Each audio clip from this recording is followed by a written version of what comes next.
It is Monday, February 26th, and this is The National. Tonight, CBC News has learned some of what to expect in tomorrow's budget and why women will be front and center. A Canadian retailer is under pressure to pull water bottles off their shelves because of the Florida shooting. And he's one of this country's most celebrated actors. Christopher Plummer on Me Too, Kevin Spacey, and being the oldest nominee on the red carpet. Tomorrow, all eyes will be on Parliament Hill as the government unveils its plan on how to spend your money. But is it about boosting the economy, winning votes, or a little bit of both?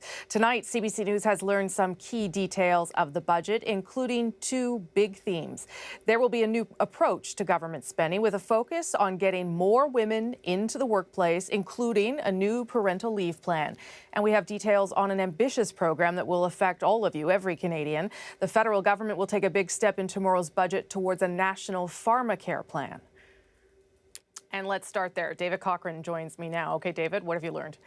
Well, you know, Rosie, that shakeup in Ontario politics continued today, and it's probably because of the federal budget. Eric Hoskins quit as provincial health minister and as an MPP today.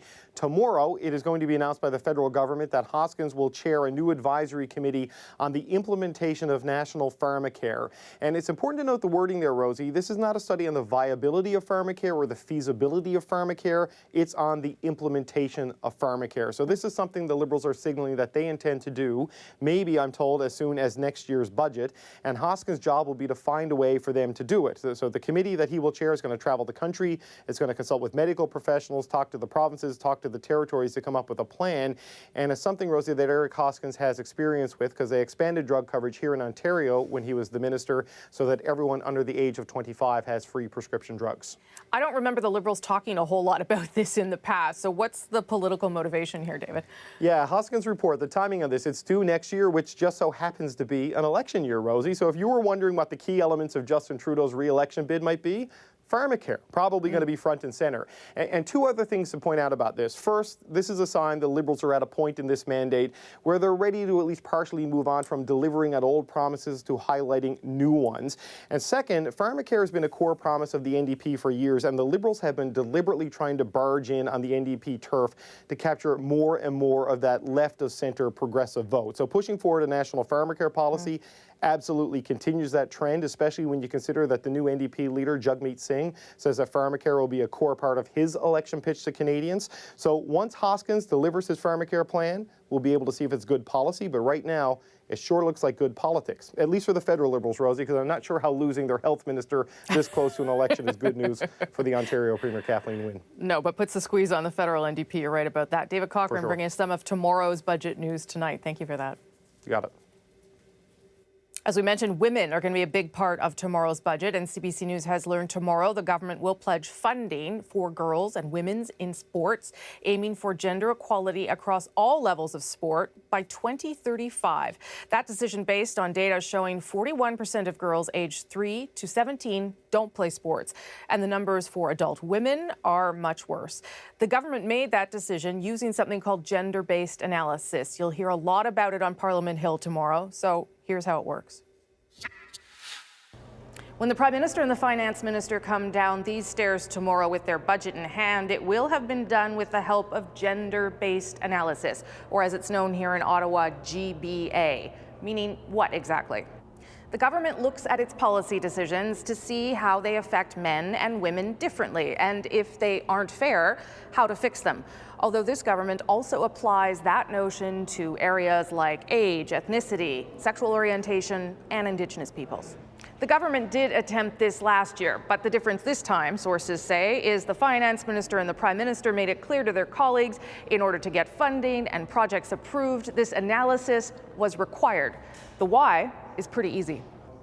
To grow the economy, which the government wants to do, more people need to be working. One Royal Bank study says getting as many women working as men could boost Canada's economy by 4%.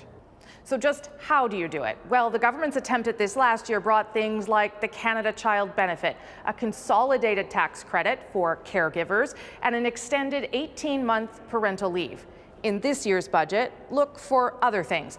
Money to push women into leadership roles, encouraging them to pick up new training and skills, and trying to get more women into STEM, science, technology, engineering, and math. The economic arguments for doing this are well documented, but there's another reason too, and that's pure politics. This self-declared feminist prime minister knows that women were part of his key to success in the last election, and they will be in the next one too. And Bill Morneau got a little bit of advice developing tomorrow's budget, well, a lot, but this piece of advice he got from Sweden. Arnella Ayed traveled to Stockholm to understand their experience in closing the gender gap.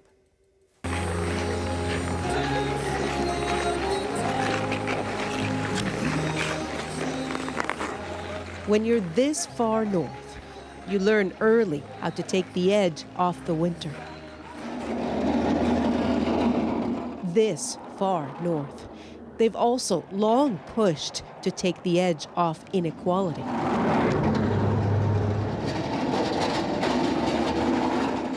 They prioritize the plowing of sidewalks when it snows here because women are more likely to walk or take the bus than men, who are more likely to drive. It's the result of so-called gender-responsive budgeting, a way of looking at the landscape of government spending to ensure it's distributed equally. And I think that something that was very challenging or was very difficult to understand 20 years ago is now totally natural. Sweden has never been ranked lower than 5th in the world when it comes to equality. In fact, in the overall picture, it's managed to close the gap between men and women by more than 81%. Last year, it was ranked first in the world in terms of the number of female ministers sitting in this parliament, including the finance minister, who agreed to sit with us to talk budgets. Hello, Minister. When it comes to governments pushing equality, almost no tool is more powerful than their budgets. A gender analysis of budget plans is mandatory for all the ministries in Sweden's self-described feminist government. Gender budgeting will never solve the problem if there is not a political will. But a combination of a political will to change society and gender budgeting, then you can do changes. One of the bolder changes, adding a month of parental leave specifically for fathers that can't be shared, aimed at getting more men to shoulder more of the time away from work. But I think solutions like that, so that we can actually make it very easy for people to actually be equal as parents and make it a bit difficult to choose, the maybe easier way out. Eta's parents have been splitting available leave in half to take care of her. Well, I sort of felt that was my right to do. It's like bringing up a kid in Sweden today. You have the right to be at home with them. So, do these measures work in fostering more equality? Long before the government looked at budgets with a gender lens, the Swedish women's lobby did. And while they do see improvements, they see lots of gaps in income and work conditions, for instance. We have an analysis of what are the background, the causes for the gaps that we have, but we are still trying, for that last step, which is like, where are the reforms that are going to close those gaps? So even this far north, even this far ahead of most of the world, there's still much more work to do. Nala Ayed, CBC News, Stockholm. We will have extensive coverage of the Trudeau government's third budget tomorrow afternoon. I will be live in the foyer of the House of Commons starting at 3 Eastern on CBC News Network. And tomorrow night on The National, Andrew, Chantal and Althea will be here for a special Budget Day edition of At Issue. I'll also sit down with the finance minister. So lots of coverage of the budget here tomorrow, Ian. We look forward to that, Rosemary. Thank you. Let's move on now to the continuing impact of the deadly school shooting in Florida earlier this month. The debate over gun control taking on a surprising new tone in Washington and even having an impact on a Canadian retailer. But let's start in Florida, where we saw more raw emotion in the thankful tears of a survivor. I'm so grateful to be here, and it wouldn't be possible without those officers and first responders and these amazing doctors. There's a lot of people to thank for Maddie's life. These guys from the Coral Springs Police Department and the Broward County Sheriff's Department. Today, though, other sheriff's deputies were being criticized for apparently staying outside the school while the shooter was still active. Donald Trump called their behavior disgusting. You know, I really believe, you don't know until you test it, but I think I really believe I'd run in there even if I didn't have a weapon. Now, brash self-confidence is nothing new for the president, but today, Donald Trump did break from his usual script in a big way, going where he's not gone before on the subject of gun control. Paul Hunter now on what to make of the president's new message. Thank you, everybody. Donald Trump's support for guns and for the powerful pro-gun National Rifle Association is no secret. There's no bigger fan of the Second Amendment than me, and there's no bigger fan of the NRA. But today, a surprise. Speaking to U.S. state governors, Trump seemed to suggest a pushback against the NRA. You guys, half of you are so afraid of the NRA. There's nothing to be afraid of. And you know what? If they're not with you, we have to fight them every once in a while. That's okay. Hinting that after that shooting in Florida, Trump wants action on gun laws no matter what. He met with NRA leaders just yesterday. And I said, fellas, we got to do something. It's too long now. We got to do something. But will he? Trump made no mention today of banning guns like the one used in Florida, nor of raising the minimum age for owning them. But he did pledge stronger background checks on buyers and on that infamous device used in the Las Vegas shooting last year, the one that ramps up the killing power of semi-automatics. Bump stocks, we're writing that out. I'm writing that out myself. I don't care if Congress does it or not. I'm writing it out myself, okay?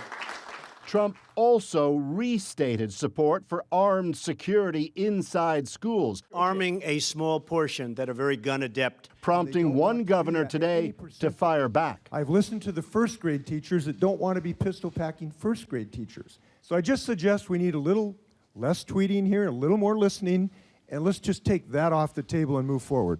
Trump's unexpected push for action on guns now moves to Capitol Hill with meetings there on Wednesday.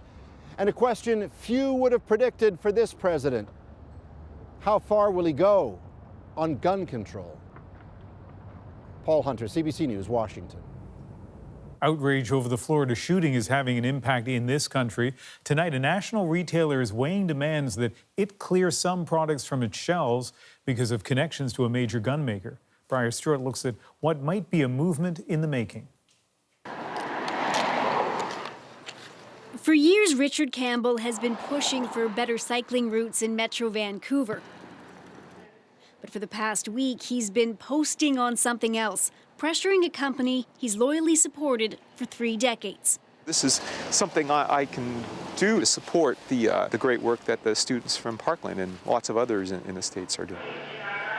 Mountain Equipment Co-op has more than 20 stores across the country. Its customers are co-op members, and many of them have taken to social media calling for the retailer to pull products from its shelves. The brands under scrutiny include water bottle maker Camelback, Bolle, which makes helmets and goggles, and Gyro, which makes cycling gear. The connection between all these seemingly innocuous products, parent company Vista Outdoor, which acquired the brands in recent years. The U.S.-based conglomerate also manufactures ammunition and guns. Its brand, Savage Arms, makes semi-automatic rifles, similar to the weapon used in the school shooting in Florida. On its website, Vista Outdoor lists the NRA as one of its partners. I would like to see them say, hey, Vista, if you don't drop your support of the NRA, we're going to stop selling your products. All of those tweets and emails got Mountain Equipment's attention, and today senior leadership met to discuss just what they should do. Experts say it's a dilemma because part of the retailer's brand is about being ethical and showing leadership. This is a challenge for organizations when you have mission, vision, and value statements. You need to walk the talk, and they are being challenged to do so. Today, the co-op said it was consulting its suppliers, adding it's heard a variety of views from customers. I think they should stop stocking the brand because it's inconsistent with our Canadian values. Would I still support MEC if they still continue to offer that? I think so, yeah. Officials say they also heard from those who want to be able to keep buying the products in its stores. So Mountain Equipment Co-op will have to decide what its values really are. Briar Stewart, CBC News, Vancouver. And Andrew, let's move on to another story with the BC connection, the continuing controversy surrounding the leader of Vancouver-based rock band Hedley. Yeah, Ian, their show went on tonight in Quebec City, but not exactly as planned. There was no opening act, and some fans just didn't show. They're still on tour, though, despite being besieged by accusations of sexual misconduct over the past few weeks. And yesterday, a new allegation. A woman told CBC News she was sexually assaulted by lead singer Jacob Hogarth 2 years ago. Jayla Bernstein is in Quebec City tonight, hearing how fans have taken it all in. A slow trickle of Hedley faithful streamed into the Quebec City show.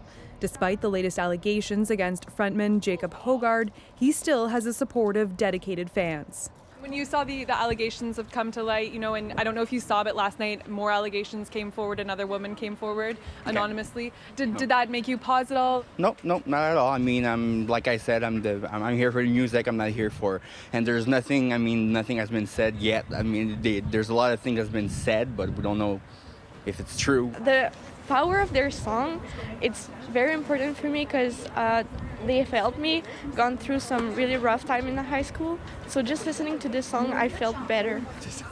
Hogarth denies all allegations and says everything he did with the latest woman to come forward was consensual. At this time, it's a trial by Twitter. It's Facebook, Twitter, only nothing proven.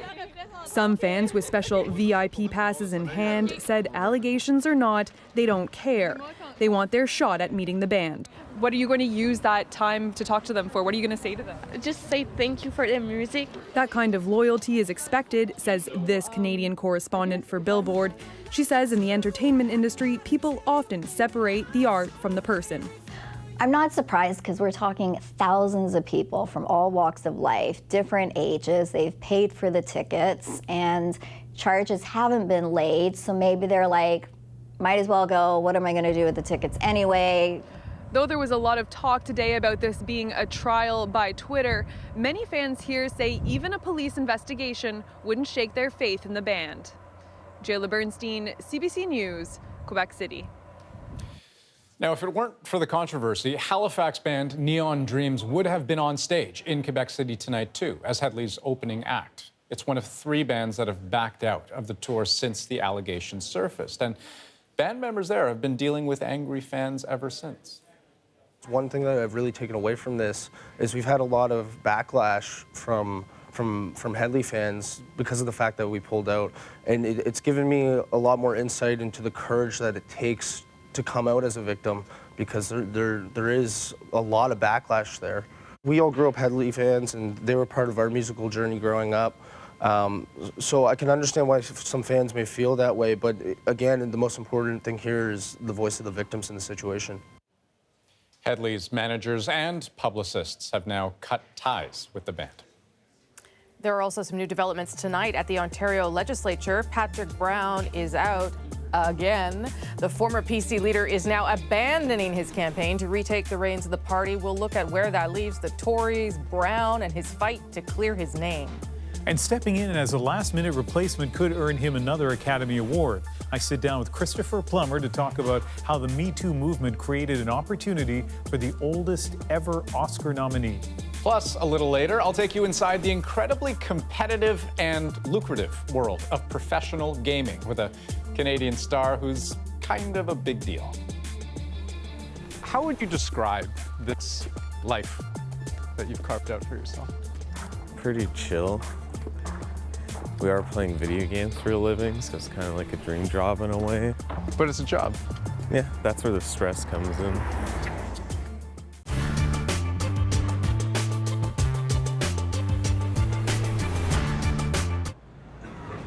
On a street where there are more marijuana cafes than ones that sell coffee, gotta find what you like. It's not surprising the idea of legalizing pot is an easy sell. It's actually happening. There's nothing you can really do to control it, and you're gonna still go back and do it anyways, so why not legalize it? That's the question a very unlikely source is also asking. In his report on BC's marijuana industry, this economics professor says by legalizing, then taxing pot, cash-strapped governments could collect an extra $2 billion a year. The report was funded by the very conservative Fraser Institute.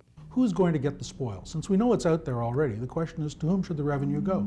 Should the revenue go to people who you really may not like, organized crime in all its guises, or perhaps should we have, as society, have more access to that revenue to perhaps undo some of the harms that we think it may do?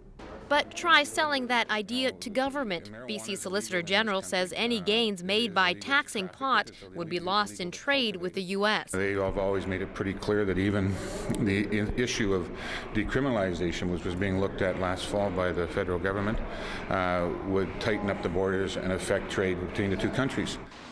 There are an estimated 17,000 grow-ops in BC alone, tens of thousands more in the rest of the country. But police say legalization wouldn't lighten their load, it would just cause more problems. The Fraser report talks about regulation. Who's responsible for that? More and more, who is? Like, does anybody know? I don't. That report didn't talk about that. How do you get that taxes in there? Who's going to be responsible for collecting those taxes? Easton's report doesn't address the health or social concerns of legalization. His findings are limited to the bottom line. Just after the report's release, though, the Fraser Institute took pains to point out its own bottom line, saying it doesn't necessarily agree with the report's findings. Rosa Marcatelli, CBC News, Vancouver.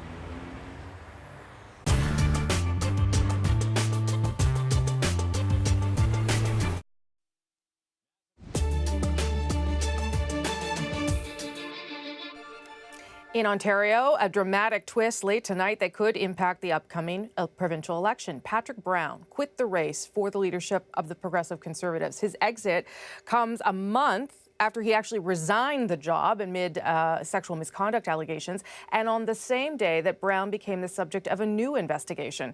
Ron Charles now on where this leaves the leadership race. His will likely go down in Ontario history as the shortest candidacy in an already bizarre leadership race. Bizarre because 11 days ago, Patrick Brown entered the race that was originally called to replace him as leader. He resigned last month amid sexual misconduct allegations. Caroline Mulrooney came out last week calling on Brown to do the right thing and drop out for the sake of the party. Tonight, she said she is relieved he has heeded that call. I'm sure it was a very difficult decision for him to take, but I believe he took the right one for the party. The latest turn in this roller coaster leadership race caught this Brown supporter by surprise. He's not out, is he? Yes, he is. He's out. He went out? Yeah. When? I was reading today in the paper that he was leading. He's gone. Oh my God, I'm sad to see that. I really am. I'm sad. Brown gave his reasons for pulling out in a 4-page statement. He said he had to choose between fighting the allegations and fighting an election, writing, "You cannot shoot on two nets at the same time." He also noted that for some in the PC party, his candidacy had become a source of distraction from the real goal of beating the Liberals. And he wrote of political adversaries collaborating with the media through an endless supply of rumors and innuendo, leading to attacks on his friends, family members, even business partners. Brown's move comes hours after Ontario's Integrity Commissioner announced a probe into Brown's finances, based on a complaint from a Tory caucus member. Brown is out as a leadership candidate, but his statement suggests he plans to run as the PC candidate in his riding. It will be up to the winner of the leadership race to decide if that's going to happen. Ron Charles, CBC News, Toronto. And still ahead tonight on The National, they train like athletes, get paid full-time salaries, and draw in millions of fans. We'll take a close look at the future of professional gaming for the Canadian star in LA. But first, I sit down with Christopher Plummer. We talk about Me Too, his Oscar nomination, and getting older. So the headline was Christopher Plummer, oldest to be nominated for an Academy Award. How does that feel to have the word oldest and Christopher Plummer in the same headline? I'm not crazy about oldest. I wish they'd shut up and not use that anymore.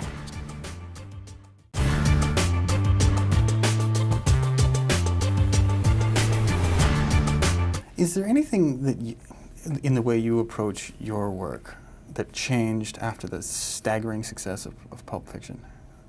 Is there something you do different now that you didn't do then? Is there something you want to do now that you didn't then? I mean, what I'm saying is that was that significant a change? Was that a real fork in the road? No, it was an opportunity to now be able to choose better roles or get scripts at a different level. Say I now get things from the ground floor rather than once they've been conceptualized, picked up, put a director on. I get things now before there's even a director attached to it, or they even have a studio commitment. And it still amazes me that sometimes people do need me to get that kind of commitment from other people. So that changes in that way. But the way I approach the roles and the preparation that I do to make the role happen for me and to make it happen for an audience hasn't changed. That's one of those things that I kind of feel like, you know, if it's not broke, don't fix it. And I've achieved, I guess, this level of success because of the way that I approach my work. And I think that if I change it, something else will change. Maybe I won't get the same results. And does that, that feeling that some movies need your name to get this person to attach to it, does that allow you to relax?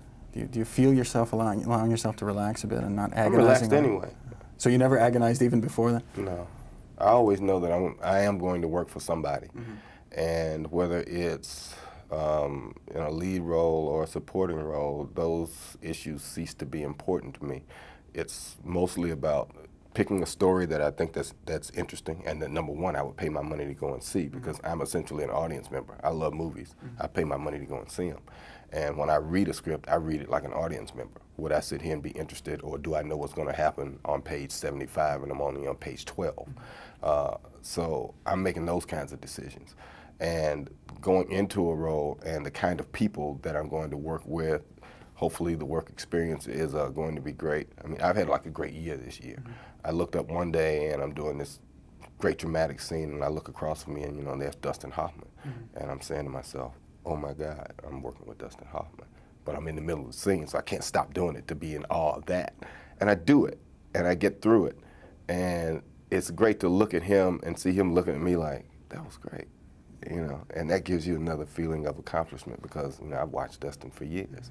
And then another day you look and there's Robert De Niro, and I'm doing the same thing. It's like, oh my God, that's Robert De Niro, and I'm doing a scene with him, and it's happening. And, you know, then last week, well, no, earlier this week, actually, I'm standing on set and I'm doing a scene and I'm talking to this character, and the character's reacting, and we're having this great scene, and right in the middle of it, I say to myself, oh my God, that's Yoda. Look at that. So I've had a great year. I've gone from Dustin Hoffman to Robert De Niro to Yoda. So things like that mean a lot, you know. I'm wondering if the the experience of producing Eve's Bayou was such that you wish to repeat it. Oh yeah, well, I have projects that are in development that are, you know, short stories that I've optioned, or novels that I've had optioned for me that are in development, and some of those scripts are about to come in. And not only will I be in them, I'll be one of the producers. So that's, you know, part and parcel of what happens. And I am now actively seeking projects that are specifically for me. And I guess in that comes the job of producing it also.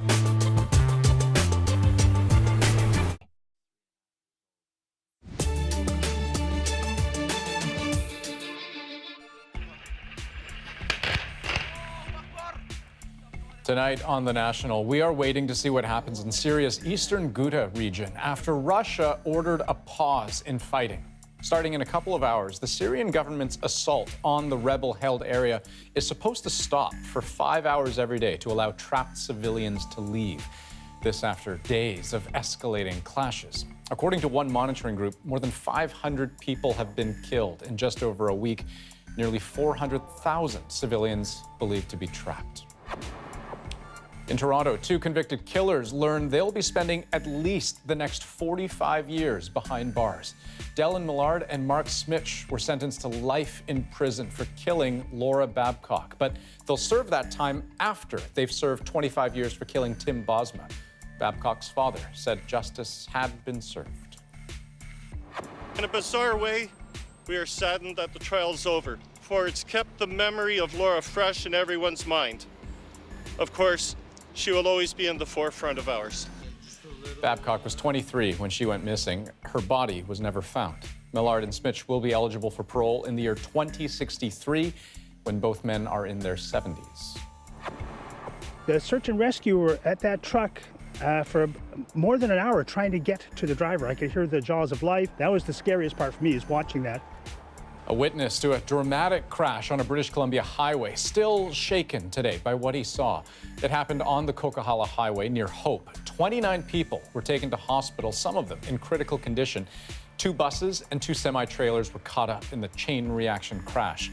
The RCMP says the winter weather was a factor. Canadian actor Christopher Plummer has achieved an almost mythic status on stage and screen. And this Sunday, he could achieve something unique as the oldest person to ever win an Academy Award for a second time. We'll hear from him in just a moment, but first a look at an extraordinary career. Close up now on a star of Stratford. He's Christopher Plummer, actor. I'm not like my father. I just do this for laughs. Christopher Plummer has been charming audiences for more than 65 years. My little bird twittering out there. On the stage, he's a titan. Now my charms are all o'erthrown. All right, camera reloading. On the big screen, a legend. Edelweiss, Edelweiss. He's always been in demand, but at the age of 80, he began his Oscar renaissance. I have never stopped loving you. Of course. But God knows you don't make it easy. In 2010, a Best Supporting Actor nomination for The Last Station. What kind of music's that? Probably house music. House music. Okay. 2 years later, at the age of 82, Plummer finally heard those magical words. And the Oscar goes to Christopher Plummer, Beginners. You're only 2 years older than me, darling. Where have you been all my life? Now at 88, he's nominated a third time. I have no money to spare. Plummer was surprised to get an urgent call from Ridley Scott, the director of All the Money in the World. Scott asked him to replace Kevin Spacey in the role of J. Paul Getty after sexual misconduct allegations against Spacey led to him being ousted from the Hollywood spotlight. Plummer's scenes were reshot in just 9 days. I sat down with him near his winter home in Florida to talk about the film, his last-minute role, and this year's Academy Awards. So it's a real honor to get to meet you, to get to sit down with you. And I don't even know where to begin, but I think in Variety, just a few weeks ago, the headline was Christopher Plummer, oldest to be nominated for an Academy Award. How does that feel to have the word oldest and Christopher Plummer in the same headline? I'm crazy about oldest. I wish they'd shut up and not use that anymore. I'm going to prove that I can start all over again. But it is nice to have a kind of every 10 years there's a new career. And to be at my age and suddenly getting more scripts and more offers than I did when I was in the last decade. It's extraordinary. And I'm not going to win this time, obviously not. But listen, being nominated is extraordinary. And the funny part of it is I just barely finished the movie. And suddenly I'm nominated for a Golden Globe. I said, wait a minute, guys, I haven't left the set yet. Well, let's talk about all of that. First of all, getting the call to, I don't know what you want to call it, be a last-minute fill-in, replacement, star. What was it like when you got that phone call? What was said, and how hard was it to convince you to do it? Ridley, whom I've always wanted to work with, and Ridley never hired me at all for anything, but I was very anxious to work with him. And there he was on the phone saying, I'm coming over. He came all the way over from London. And did you know what was going on? Oh, yes. But I didn't relate it to me at all. It hadn't.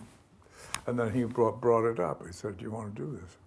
And he said, you know, you were one of my first choices for the part. I said, God, that's news to me. Ridley, thank you very much. But I said, I'm going to have to read it. So he said, well, hurry up, because we're dangerously in need of finishing this, otherwise I'll have to shelve the whole bloody thing. So I went home and read it, and 2 days later I was in England shooting. Was it daunting at all to consider walking into a role like this at the last minute in a movie that had already been shot? No, I rather, you see, I like risks. I like taking risks. It was kind of wonderful, and I became very fond of Ridley, because he has a wonderful sense of humor. Very sardonic. That helped relax me, indeed. Of course it was scary, but it was also fun, because we laughed all the time, probably out of fear, but we had a wonderful time. I did anyway, I hope he did. This may seem like a naive question from a non-actor, but when you play the richest man in the world, when you play a multi-billionaire and you have, that character has the power that he has, do you feel any of that when you're playing the role? Oh, of course you do. You know, all the arrogant part of me has a ball. And of course, you know, we're all full of different personalities. And I've played so many kings in my life, don't forget, that it's not too difficult to switch down to a powerful billionaire. Have you ever had an acting experience like that before? Yes, in the theater it happens more, you know, but not on film. Oh, good God, no. And the cost is so enormous. It cost $10 million to just finish the movie. And you know, we mentioned cost and the speed with which this happened. One of the big storylines was about how much various actors got paid to reshoot scenes and the difference between Michelle Williams and Mark Wahlberg. What's your view of that discrepancy? Well, I can't really comment on that. I have nothing to do with that. And I just think it was sad because Michelle was interested in doing more because she had some ideas of improving it, you know. And so I'm going to stay out of that mess. You are such a distinguished actor in both theater and movies and have, I'm sure, so much respect within your industry. And now as you see this moment in time, though, and you play a role that is so wrapped up into the changes that have happened with Me Too, how do you view all that? Do you feel like you have a responsibility to speak to that issue or to stay away from it? What's your view? Well, I mean, what am I going to say?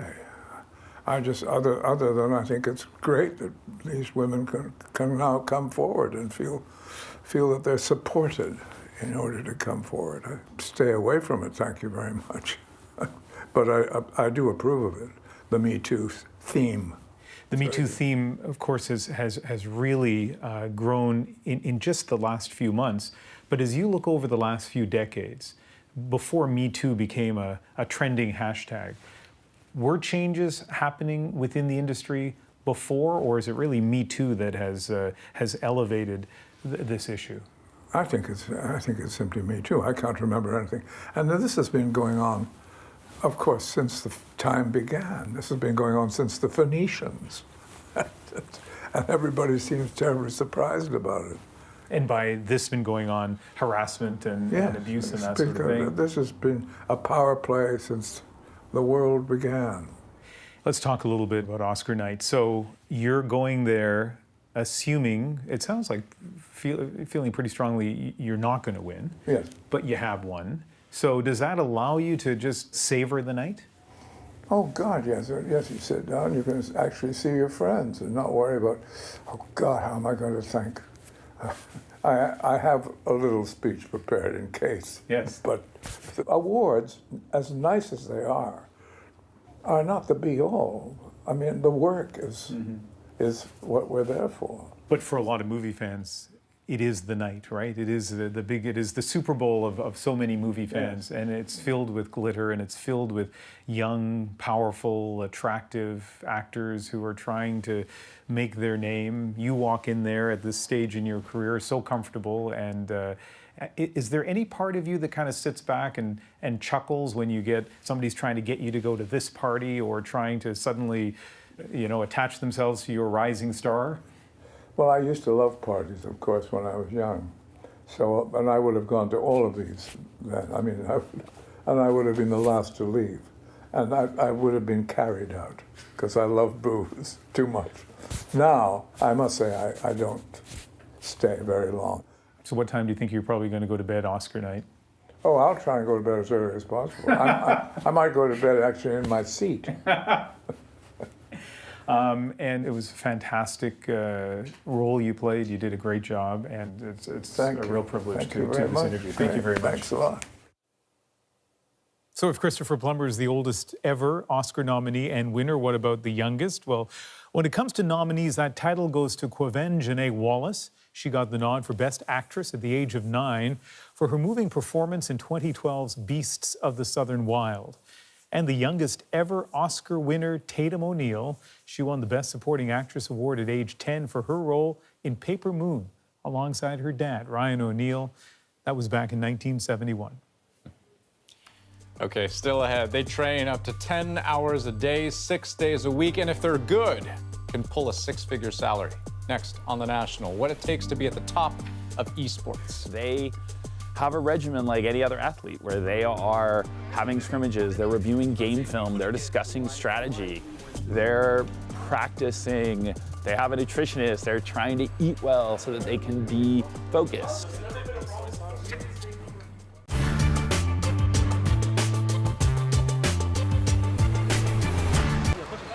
The beautiful game's beautiful Beckham just made a beautiful move. A decision to head way west, to leave behind his beloved English home and Spanish soccer team and play for Los Angeles. Expecting shock and horror? Not a chance. That's probably very good for Spain. I think the national IQ average will go up. Yeah, I think it's a great idea. Posh wants to go, so he's going. Beckham decides that he will. People can be cruel and forgetful. David Beckham has been a much revered soccer star and an adored marketing darling. That face and his glam wife Victoria, once the Spice Girl Posh, make the Beckham package irresistible. And yes, those are the wax images of the Beckhams as Mary and Joseph in a nativity scene. But soccer life hasn't been quite as smooth recently. The experts here, and quite frankly, there are a lot of people in this country who claim to be experts, say that Beckham, the player, was slipping in his skills on the pitch and needed to do something. Beckham's leaving, going to LA. What do you think? Washed up. That's it. It's all over, I think. Still, to wear the LA Galaxy jersey, he'll reportedly be paid nearly $300 million over 5 years. David Beckham will probably actually earn in a region of 50 times more than most of his teammates, if not more. So that kind of gives you a sense of the scale of his deal. That'll make for some happy times in the locker room. Absolutely, yeah. It's been interesting, probably trying to kick him, I imagine, in training after the first few days. The money, the man himself says, has nothing to do with it. I don't want to go out to America at 34 years old and people be turning around saying, well, he's only going there to get the money. You know, it's not what I'm going out there to do. I'm going out there to hopefully build, you know, a club and a team that has got a lot of potential. He will, soccer fans hope, bring new life to the North American game and to the new soccer league, one a Toronto team is a part of. Just maybe a little bit of the Beckham brilliance will rub off. Adrian Arsenault, CBC News, London.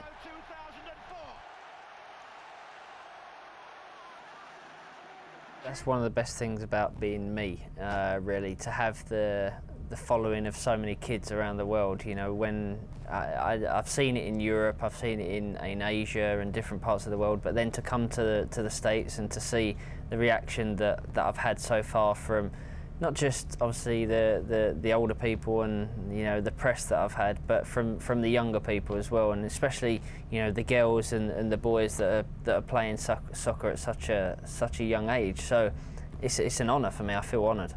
It's definitely about the sport. It's definitely about the soccer. Obviously, it's also about me being an ambassador. It's definitely not about going into semi-retirement. There's only people that have been out there that have criticised me, mostly in Europe, for coming to a league that is not as high profile and also is not at a level that, you know, La Liga is or the Premiership is. So no, it's definitely not about semi-retirement. It's about growing a league and being part of something which potentially could be huge, and I want to be part of that.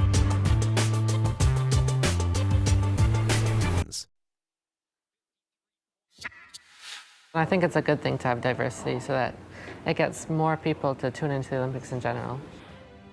So that's Canada's Scarlett Hostin shortly after her big win in Pyeongchang. Only she wasn't competing in an Olympic event. She was battling for galactic domination in StarCraft 2, a computer game, at the 2018 Extreme Masters Tournament in South Korea. Now, this was a 3-day event streamed on the IOC's official Olympic channel, and that it all unfolded in the run-up to the games themselves, no coincidence. For years, there has been a serious international push to have gaming included as an Olympic sport. And it may surprise you to learn just how close they've gotten.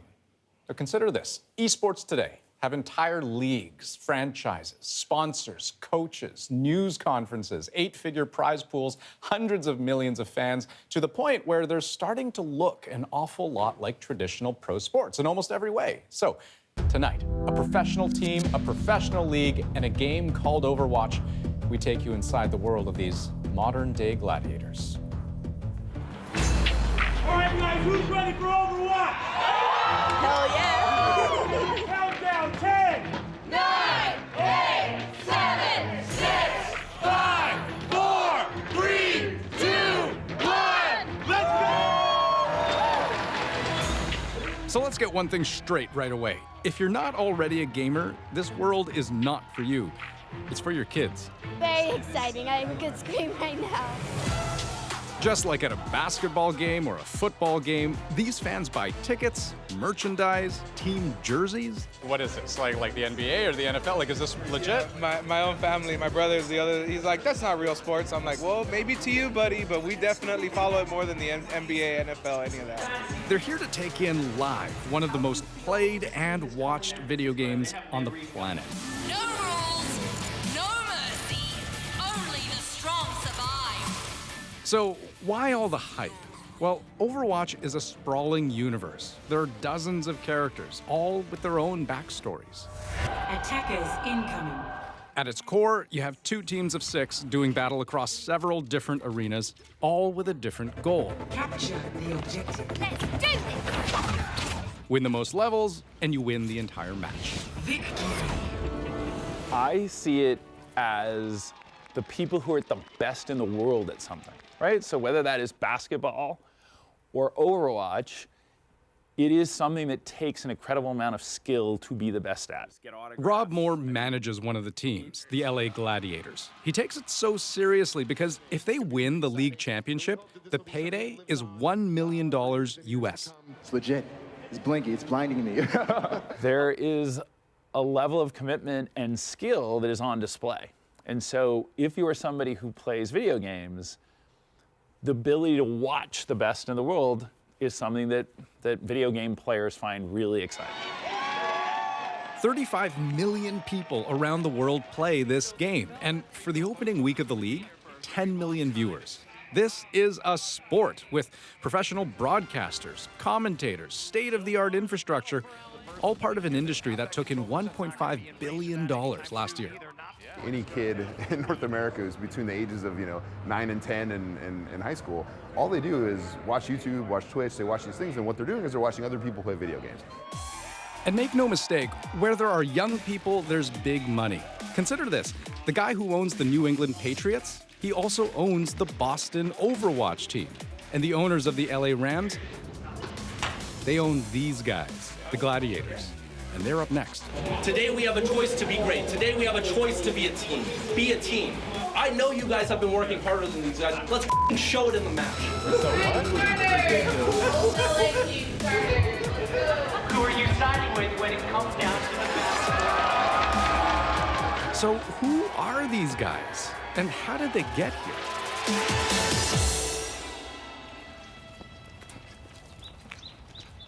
Well, it starts bright and early in the morning. The Gladiators play together, but live together too. This morning walk, coach's orders, part of the routine. How would you describe this life that you've carved out for yourself? Pretty chill. We are playing video games for a living, so it's kind of like a dream job in a way. But it's a job. Yeah, that's where the stress comes in. Can you get to me now? Lane Roberts plays for LA, but he's from Calgary. He's been playing video games since he was a kid, got really good at them, and now he earns a salary, has benefits, sponsors, and responsibilities. None of these guys seem like morning people to me. I myself am not a morning person. This is his coach, David Pay. Did you guys all eat? Yeah. There's bread and banana bread. I think a lot of people would be surprised that the guys even have a coach for what to a lot of people would look like it's a bunch of guys playing computer games. Yeah. I mean, To be honest, it is a bunch of guys playing computer games, but what is basketball, what is soccer? It's just a bunch of guys playing with a ball. Indeed, our Canadian star, better known as Surefour in the gaming world, he's kind of a big deal. You see, before the Overwatch League, there was the Overwatch World Cup. Surefour gets Mana with the Deadeye. And Surefour helped Team Canada take second place. A minute remaining, but Canada finishes. I've heard you described as Overwatch royalty, like one of the best in the world at what you do in this game. And yet, if I were to walk down the streets of Vancouver and say, hey, did you see Surefour last night? What kind of answer do you think I would get? Who's Surefour? Probably. Unless they happen to be a gamer that you just found in the street. Do you think that's going to change? It'll take a while. I guess safe to say you're making like a six-figure salary, right? I make a good amount. You make a good amount of money? They have a regimen like any other athlete where they are having scrimmages, they're reviewing game film, they're discussing strategy, they're practicing, they have a nutritionist, they're trying to eat well so that they can be focused. It's all in preparation for game days. Like today. Oh, here we go. Surefour takes one shot, trying to connect with agilities, can't quite do The Gladiators get off to a good start. So good, in fact, they might sweep the other team. Now here comes Fate, gets there just in time to keep out. Gladiators will make it a 2-0 lead in this series. But then their opponents start clawing their way back. Right here, yeah, goodbye Big Goose. And that is it. We are going to map number 5. It happens both quickly and painfully slowly, all at the same time. You can't possibly tell me that Gladiators are going to flip this back. It seems impossible. again, but that's it. It's going to be hydration. The last Gladiator on the point. Valiant will win the battle for Los Angeles. The opposing team snatches victory away in a do-or-die tiebreaker. The Gladiators lose. And just like that, it's over for tonight. There's 35 more matches to go in the Overwatch League. This is just one of them. We're going to face them again later on.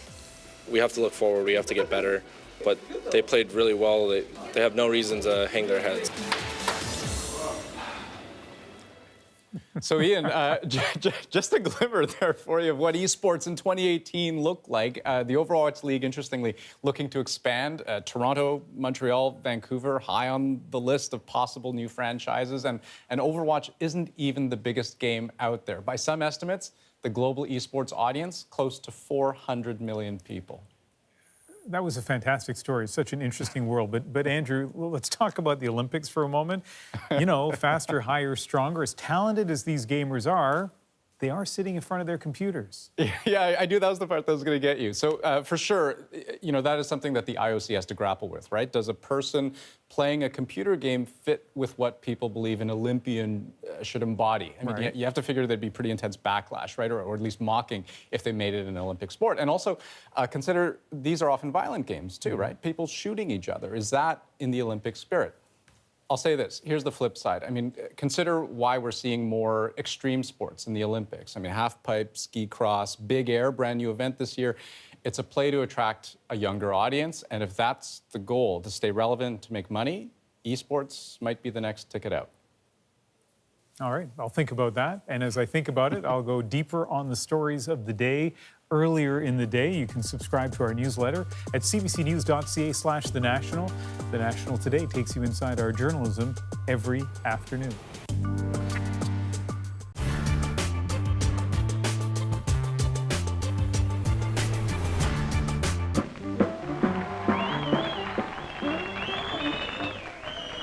Thank you.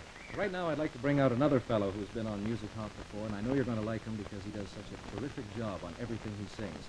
He's got a new folk song number for us, one that is really starting to make it on the hit parade charts. Let's have a real good welcome from Gord Lightfoot as he sings Jimmy Rogers' new up-and-comer, 210-618.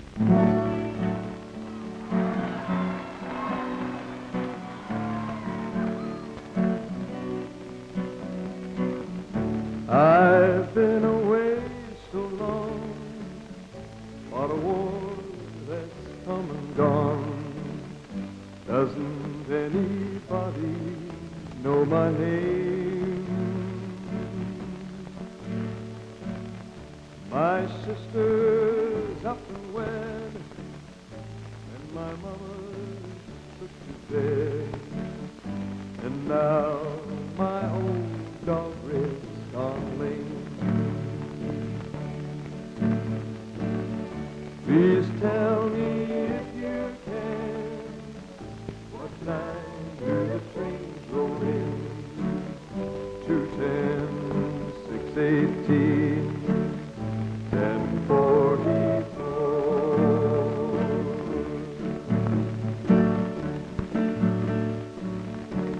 The house is falling down, ain't no use in hanging around. Doesn't anybody know my name? The girl I left behind, she's gone with a friend of mine. I don't have to read a sign to know things ain't the same. Please tell me if you can, what time do the trains roll in? 2:10, 6:18. How do you feel about the way the folk songs are booming these days? It's very good, Al. There certainly is a lot of work around for folk singers, and it's becoming quite evident. A lot of our the more commercial type folk songs are becoming quite evident in the history. Doesn't anybody know my name?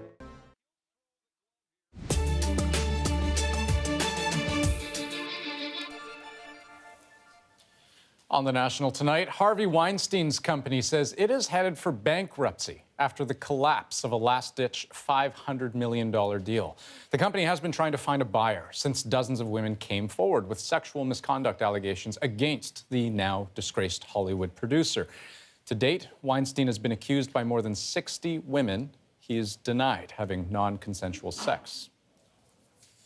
Also tonight, a new report is shedding light on the extent of the damage caused by the now discredited Mother Risk hair testing program in Ontario. The report comes after a 2-year review of more than 1,200 child protection cases.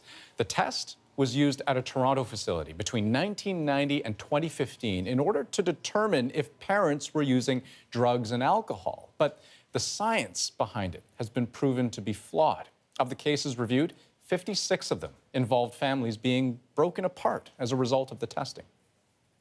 There was scant regard for due process. People experienced the testing, particularly repeated testing, as intrusive, stigmatizing, demoralizing, and demeaning. The Mother Risk Commission made 32 recommendations in its report, including changes to the way expert evidence is used in child protection cases.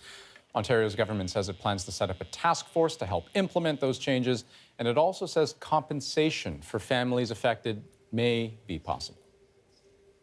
Okay, Andrew, now to some real Olympic athletes by any measure. Canada did spectacularly well at the Pyeongchang Olympics. Third place overall with 29 medals. It was our best ever winter performance. Some of those athletes are now home after landing in Toronto earlier today, including fan favorites and romantic rumor topics, Tessa Virtue and Scott Moyer, who gave us our moment of the day. It has been such a special journey for Tess and I.